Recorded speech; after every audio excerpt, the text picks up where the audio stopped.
জোরাট কি? অনেক অপেক্ষার পর ছাওয়া মুভির ট্রেলার এলো, আর যেই না ট্রেলার এলো অমনি ব্লাস্ট। সানি টকের সঙ্গে সিনেমার জগতে হারিয়ে যাও আর ছোট্ট করে সবকিছু জেনে নাও।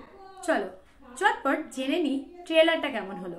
ভিকি কৌশল, রশ্মিকা মান্দানা এবং অক্ষয় খান্নার ট্রেলার এসে গেছে। মানতেই হবে বস, ভিকি কৌশল আর ম্যাডক ফিল্মের জবাব নেই। এমন একটা টপিক চুজ করেছে এবং তাকে এমন ভাবে প্রেজেন্টেশন করেছে, হ্যাটস অফ।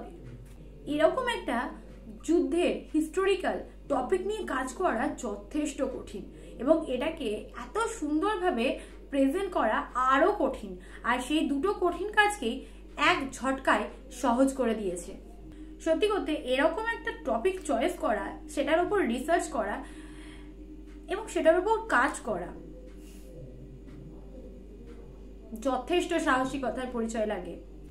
ট্রেলারটা জাস্ট আগুন লাগিয়ে দিয়েছে প্রথম থেকে শেষ পর্যন্ত। যেরকম ভিএফএক্স আর সিনেমাটোগ্রাফি প্রথম থেকে শেষ পর্যন্ত, টোটাল ট্রেলারটা হচ্ছে 3 মিনিট 10 সেকেন্ড। আর 3 মিনিট 10 সেকেন্ডে কোনো রকম ভাবে চোখের পলক ফেলার কোনো চান্স নেই। চোখের পলক ফেললেই মনে হবে যেন 1 সেকেন্ডে কিছু একটা মিস হয়ে গেল।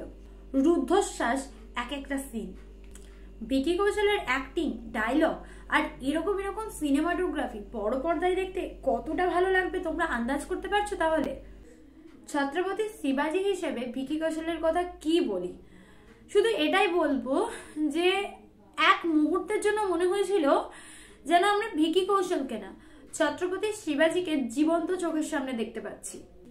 এমন এমন সিন আছে লোম খাড়া করে দেওয়ার মতো। স্পেশালি সিংহের মুখটাকে যখন টেনে বড় করে ছিঁড়ে দিচ্ছে সেই মুহূর্তটা, ভিকি কৌশলের এনার্জি লেভেল, উফ, যতই বলি না কেন প্রশংসা ততই কম হয়ে যাবে। অন্যদিকে অক্ষয় খান্নার সেই লেভেলের কামব্যাক। এর আগেও কিন্তু আমরা নেগেটিভ ক্যারেক্টারে ওনাকে দেখেছি, কিন্তু এখানে নেগেটিভ ক্যারেক্টারটা হতে চলেছে একদম ভিন্ন স্বাদের।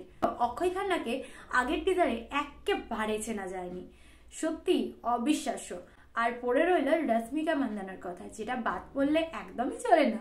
রিসেন্ট আমরা পুষ্পা 2, পুষ্পা 1-এ তো রশ্মিকা মান্দানাকে অন্য রূপে দেখেছি, আর এখানে আমরা দেখতে চলেছি মহারানীর লুকে, যেটা কিন্তু রশ্মিকা মান্দানাকে ভীষণ ভালো মানিয়েছে।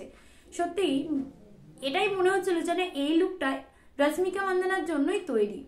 আর একটা কথা না বললি নয়, A.R. রহমানের ব্যাকগ্রাউন্ড মিউজিক কিন্তু রয়েছে এবং ট্রেলারে এটা আমরা অনেক বেশি পরিমাণে পেয়েছি। তাহলে একসাথে এতগুলো ধামাকা একটা মুভিতে, ভাবতে পারছো?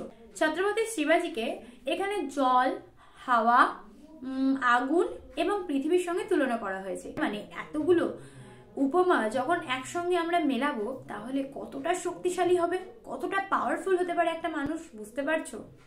তো 14ই ফেব্রুয়ারি আসতে চলেছে এত অপেক্ষার পরে এই মুভিটা। তোমরা কতটা এক্সাইটেড? আমি তো ভীষণভাবে এক্সাইটেড বড় পর্দায় দেখার জন্য।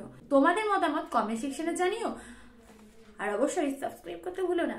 সানি টকে সিনেমা নিয়ে বকবক হয়েছে শেষ, আবার আসবো নতুন মুভি নিয়ে। তোমরা সবসময় থাকো ফ্রেশ। টাটা।